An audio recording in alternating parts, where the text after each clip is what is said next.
3 વર્ષ, હા, પૂરા 3 વર્ષ સુધી નખત્રાણા નગરની જનતા એક જ સવાલ પૂછતી હતી: નગરપાલિકાની ચૂંટણી ક્યારે આવશે? અને હવે એ ઘડી આવી ગઈ છે. આખરી મતદાર યાદી જાહેર થઈ ચૂકી છે.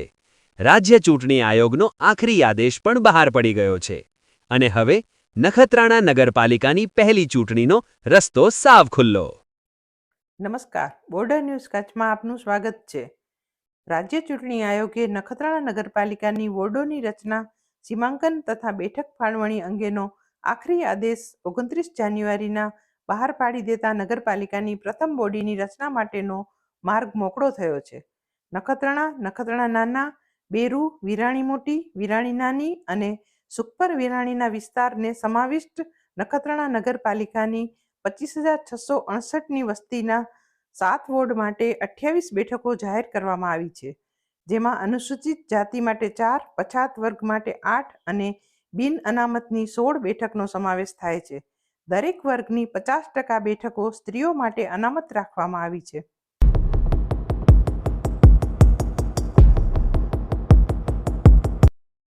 વોર્ડ નંબર 1માં સુતાર ફળિયું, મેઇન બજાર, જોશી ફળિયું, ઠાકર મંદિર વિસ્તાર, દરિયાસ્થાન શેરી, વાણિયા શેરી, ઓમકારનગર, ઉમિયાનગર, મહાદેવનગર, રામાણીનગર, પારસનગર, રામદાસનગર, રામેશ્વર અને રાજનગરનો સમાવેશ થાય છે. વોર્ડ નંબર 2માં વિરાણી નાનીનો સમગ્ર વિસ્તાર, સુખપર વિરાણીનો સમગ્ર વિસ્તાર, વિરાણી મોટીનો સમગ્ર વિસ્તાર આવે છે. વોર્ડ નંબર 3માં વિરાણી મોટીનો ખત્રીવાસ, જૂની બજાર, જૂના શંકર મંદિર પાસેનો વિસ્તાર ઉપરાંત નખત્રાણાના સુરલભીટ, શિવશક્તિ સોસાયટી, પાણી પુરવઠા, જીઈબી કોલોની સામેનો વિસ્તાર, કૈલાસનગર, નવાનગર સહિતનો વિસ્તાર આવે છે. વોર્ડ નંબર 4માં ટોકીઝ રોડ, બસ સ્ટેશનની સામેનો વિસ્તાર, દેવકીનગર, નવાવાસ પશુ દવાખાના પાછળ, ઉમિયાનગર, મહાવીરનગર વગેરેનો વિસ્તારનો સમાવેશ થાય છે. વોર્ડ નંબર 5માં મણિનગર વિસ્તાર, મુસ્લિમવાસ, આંબેડકર કોલોની, રૈયાણીનગર, આનંદનગર, શક્તિનગર, ગાયત્રીનગર, દરિયાસ્થાન, જુનાવાસ, લીંબાણી ફળિયું, રાજાણી ફળિયું, નાના નખત્રાણા રોડ વિસ્તારનો સમાવેશ થાય છે. વોર્ડ નંબર 6માં Azad Chowk, main Bazar, Tigernagar, Sardarnagar, Jadai road, Devkinagar, Azad Chowk, police line, Beru road, GEB પાછળ, લુહારવાસનો સમાવેશ થાય છે. વોર્ડ નંબર 7માં નખત્રાણાના રામદેવનગર, રામનગરી, બેરુ રોડ, કૈલાસનગર ઉપરાંત નાના નખત્રાણા અને બેરુ ગામનો સમાવેશ થાય છે. છેલ્લા 3 વર્ષથી નખત્રાણા નગરપાલિકામાં વહીવટદારનું શાસન રહેતા પ્રજાના પ્રશ્નો અને કાર્યો માટે જોઈએ એવી ઝડપ આવતી નહોતી.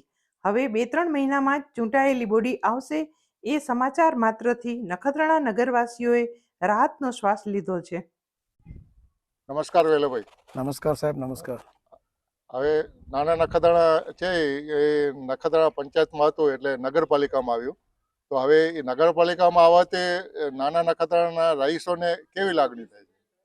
સાહેબ, એમાં એવું છે કે નગરપાલિકા તો હજી એમાં કોઈ હોદ્દેદારો તો ચૂંટણા નથી, ચૂંટણી આવી નથી.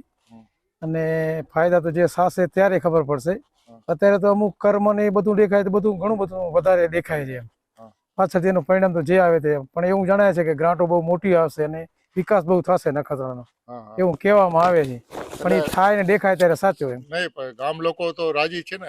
ના, એમ રાજી. છેલ્લા 3 વર્ષથી નગરપાલિકાની રચના થઈ છે, પરંતુ વહીવટી શાસન હોવાથી પ્રજા ત્રાહિમામ પોકારી રહી છે. એક બાજુ આ જનાવરોનો ત્રાસ છે, આખલાઓ, રખડતા ઢોરો અને ગંદકી, પાણીના પ્રશ્નો, અનેક પ્રજાને પ્રશ્નો સતાવી રહ્યા છે.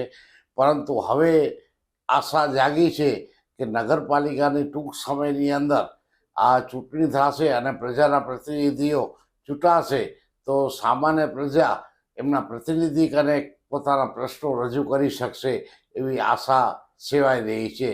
અને બધા નગરપાલિકાની બધી ચૂંટણીઓ થશે એના સાથે નખત્રાણાની ચૂંટણી થાય અને પ્રજાને સુશાસન, સારો વહીવટ મળે એવી અમે હવે આશા રાખી રહ્યા છીએ. કે પહેલાં અમુક જે ગ્રામ પંચાયતના જે અમુક જે વેરા હતા, એટલે આમાં ગામડાના લોકોનો એવી માનસિક રીતે છે કે આપણે નગરપાલિકામાં એક તો આપણો લાઇટ બિલનો યુનિટ પણ વધી જાય અને બીજો જે આપણા જે ગ્રામ પંચાયતના વેરા હતા એના પર નગરપાલિકામાં પણ થોડાક વેરા વધવાની અમને એવી શક્યતા છે એમ. અને બીજું અમારા જે સ્કૂલના જે છોકરાઓ છે આપણે વિદ્યાર્થી, હવે એમની અમુક જે વિદ્યાર્થીની પહેલાં જે ફ્રી પાસ આવતી ને એ પણ હવે આવે છે લેવામાં. એટલે એ રીતે અમને થોડોક નગરપાલિકામાં અમારા ગામ લોકોના કહેવાના હિસાબે કે અમુક થોડુંક નુકસાન છે. અને બીજું આપણે ઘાટના હિસાબે જોઈએ તો એવું લાગે તો પહેલાં જે ગ્રામ પંચાયત કરતાં નગરપાલિકામાં વિકાસ થોડોક વધુ થશે. એમાં થોડોક અમે બધા સહમત છીએ. બાકી એ અમને થોડોક નુકસાનકારક પણ થોડોક લાગે છે એમ. અને આ ચૂંટણી હશે ખાસ, કારણ કે નગરપાલિકા ચૂંટણીમાં દરેક મતદારે આપવાના છે 4 મત. હા ભાઈ, 1 નહીં, 2 નહીં, 4 મત. આ વખતે મતદારો પણ કહેશે આ તો કંઈક નવું જ છે, અને ઉમેદવારો કહેશે ભાઈ 4 મત છે, જરા વિચારજો. શું તમે તૈયાર છો આ ઐતિહાસિક ચૂંટણી માટે? કમેન્ટમાં લખજો નખત્રાણા રેડી છે, અને ચેનલ સબસ્ક્રાઇબ કરવાનું ભૂલતા નહીં, કારણ કે ચૂંટણી હવે બસ દરવાજા પર છે.